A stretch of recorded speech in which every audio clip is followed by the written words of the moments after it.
Breaking news coming in. Supreme Court has agreed to hear all the petitions challenging the validity of farm laws and petitions against farmer agitation to be heard on Monday, 11th of January. The Supreme Court has expressed concern that there is absolutely no improvement in the situation regarding the farmers' protests. Anisha, who joins us with this breaking story, is now joining us for the latest on this. Anisha, this is a fast track that the Supreme Court has done, expressing concern that there is absolutely no improvement in the situation. Is this a suo motu cognizance? Well, Chaiti, these are the petitions that have been pending. Remember, there are multiple petitions pending in the Supreme Court with regard to the farm laws. There are at least 6 petitions that have challenged the farm laws themselves.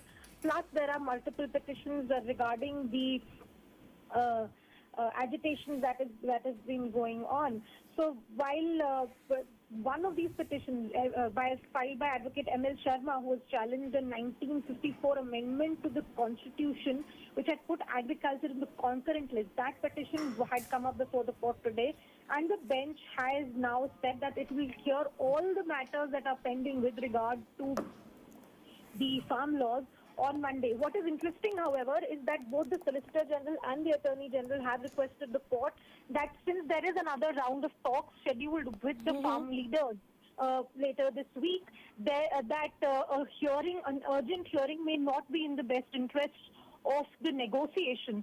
So interestingly enough, even as the court has said that they will hear these matters on Monday, they also said that if the Attorney General informs the court that the hearing on Monday is not necessary, that something is actually being done in the negotiations that are scheduled for the 8th, that is Friday, then the court will adjourn the matter yet again. So the court is expressing its the concern with regard to what is happening, the agitation, as well as the fact that the farm laws petitions have not yet been heard. But it has given time for the government to undertake this one more round of negotiations.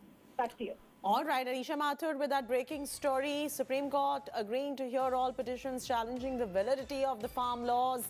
And that's the breaking story that is coming in. Supreme Court expressing concern that there is absolutely no improvement in the situation regarding farmers' protests.